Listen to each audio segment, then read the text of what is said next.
Assalamualaikum warahmatullahi wabarakatuh. Jadi kami ingin mempresentasikan mengenai POA, tugas manajemen, project manajemen, mengenai POA. Kami dari kelompok 7. Sebelumnya kami ingin mengucapkan terima kasih kepada dosen pengampu mata kuliah manajemen, Bu Zahra, SE, MSI. Judul presentasi kami kali ini, analisis POAC pada perusahaan Nusantara Net. Kami dari kelompok 7.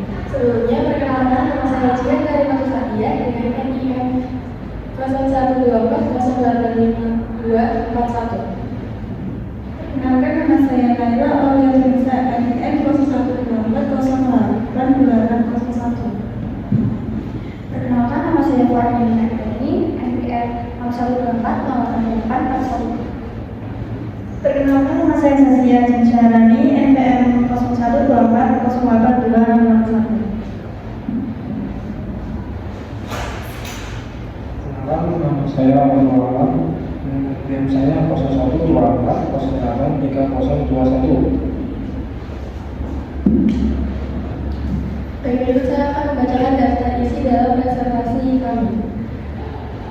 Yang pertama, kami akan membacakan mengenai latar belakang perusahaan, motivasi implementasi manajemen POA ke perusahaan Nusantara.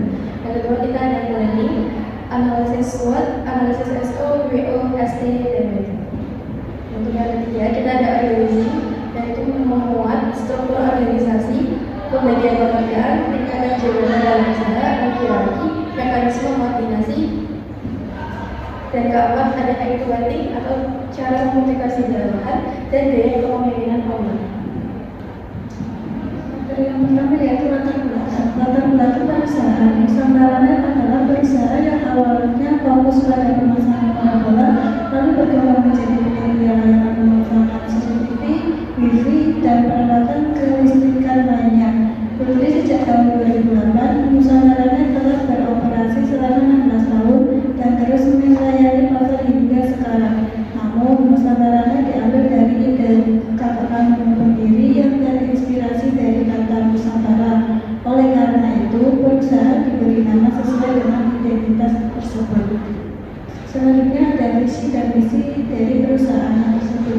Visinya itu adalah menjadi perusahaan terkemuka di bidang internet, khususnya dalam mengembangkan jaringan internet di desa-desa terpencil yang belum terjangkau layanan internet. Kalau misinya itu yang pertama, selalu meningkatkan kualitas pelayanan kepada pelanggan. Juga memperluas jaringan internet di wilayah pelosok, terutama daerah yang sudah diakses.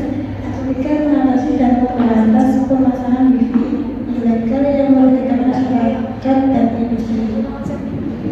Juga dalam motivasi implementasi POA pada Nusantara Net. POA yang terdiri dari planning, organizing, dan equity merupakan strategi dasar untuk mengoptimalkan kinerja Nusantara Net melalui langkah-langkah berikut. Yang pertama, kita ada planning atau perencanaan, yaitu menentukan arah strategis perusahaan, mencari dan merekrut pekerja yang kompeten, memperluas cabang Nusantara Net, menargetkan konsumen di wilayah kabupaten, membangun infrastruktur di area yang belum terjangkau oleh internet. Yang kedua, kita ada organizing atau pengorganisasian, yaitu menempatkan teknisi di lokasi tertentu jika ada kebutuhan khusus, menyiapkan tempat khusus untuk teknisi sesuai tugas masing-masing.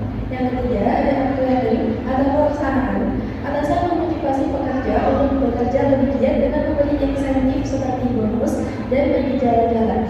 Menetapkan sistem kekeluargaan di perusahaan agar tidak ada diskriminasi antar pekerja.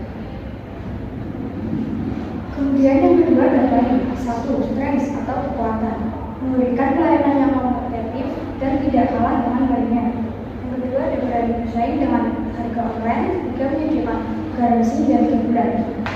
Dua, weakness atau kelemahan, satu persaingan yang tinggi, dua kurangnya sumber daya manusia, tiga keterbatasan stok untuk pemasaran. Tiga, opportunity atau peluang, satu potensi 90% di bisnis internet pada tingkat kabupaten. Dua, membuka cabang dan produk baru. Yang keempat ada sprint atau ancaman, pemain lokal yang menawarkan diri seragam. Dua, sistem luar kota yang menjadi kompetitor. Kemudian ada analisis SWO, SD dan BD. Strength dan opportunity. 1. Mengoptimalkan garansi dan layanan. 2. Eksperimentasi dengan harga kompetitif. 3. Menyediakan fasilitas unggulan untuk ekspansi. 4. Membangun pemasaran berbasis kekeluargaan. Kemudian ada weakness dan opportunity. Yang pertama, rekrutmen SDM lokal. 2. Diversifikasi layanan. 3. Digitalisasi pemasaran. 4. Pelatihan atau pengembangan SDM. Kemudian ada strength dan trends. 1. Memanfaatkan layanan unggul dan garansi untuk menghadapi ancaman. 2. Mengatur harga kompetitif untuk menangkai kompetisi. 3. Kampanye edukasi pelanggan. 4. Memanfaatkan brand Nusantara. Kemudian ada weakness dan strength. 1. Meningkatkan efisiensi operasional. 2. Pengawasan dan kepatuhan hukum untuk melalui harga. 3. Kemitraan dengan pabrik bisnis lokal. 4. Fokus pada niche market. Berikut saya akan membacakan mengenai struktur organisasi Nusantara Net. Struktur tertinggi yaitu ada Komisaris Nusantara. Untuk top manager, untuk middle manager kami ada penasehat, direktur, dan keuangan. Untuk lower manager kami ada teknisi cadangan, polis, jurnal, admin, komisar, engineer. Untuk bagian paling bawah kita ada freelance, penagihan, marketing, teknisi, dan teknisi yang lainnya.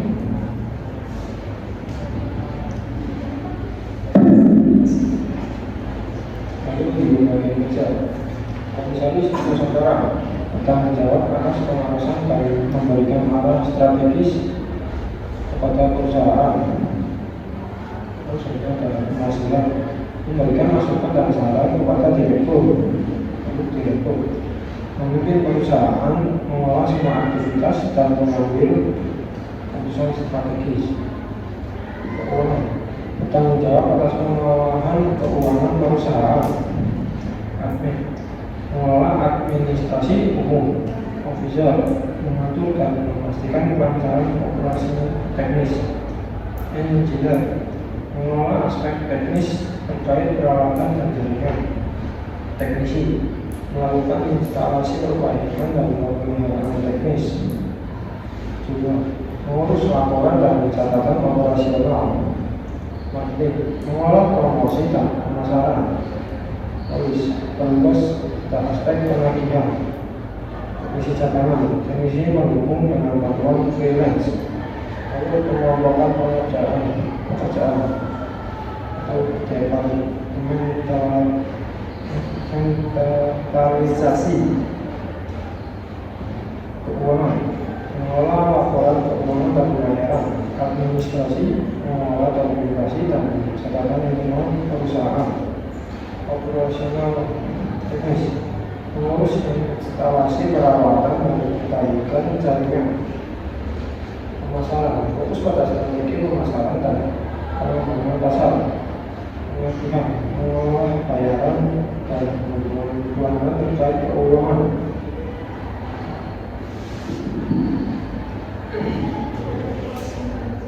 Berikut saya akan membacakan mengenai hierarki.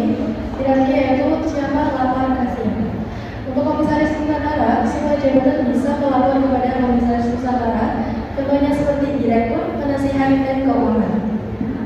Semua kepala departemen seperti keuangan, admin, official, engineer, dan jurnal, dan polis bisa melapor kepada direktur. Untuk para teknisi bisa melapor kepada para official. Semua teknisi dan tim teknis bisa melapor kepada engineer. Untuk admin dan jurnal bisa melapor kepada direktur. Marketing dan penagihan bisa melapor kepada jurnal dan polis. Berikutnya, kami akan membacakan kombinasi perusahaan dari Nusantara. Koordinasi vertikal, semua laporan operasional dan strategis mengalir kepada direktur kemudian ke komisaris. Horizontal, setiap departemen bekerja sama untuk memastikan kelancaran operasional, misalnya koordinasi antara officer dan teknisi. Bagian freelance membantu teknisi cadangan untuk mendukung pekerjaan mendesak.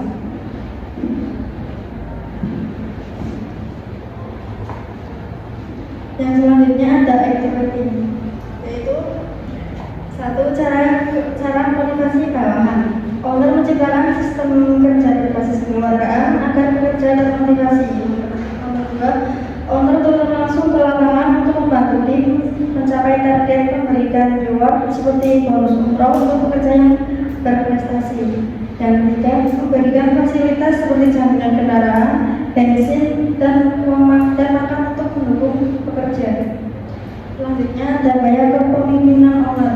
Yang pertama, owner memimpin dengan tegas, ramah, dan memastikan pekerjaan selesai tepat waktu. Yang kedua, memberikan intensif bagi tim yang bekerja sesuai target dan teguran jika terjadi kesalahan. Yang ketiga, kepemimpinan berfokus pada hasil yang spesifik dan memastikan semua anggota tim mengikuti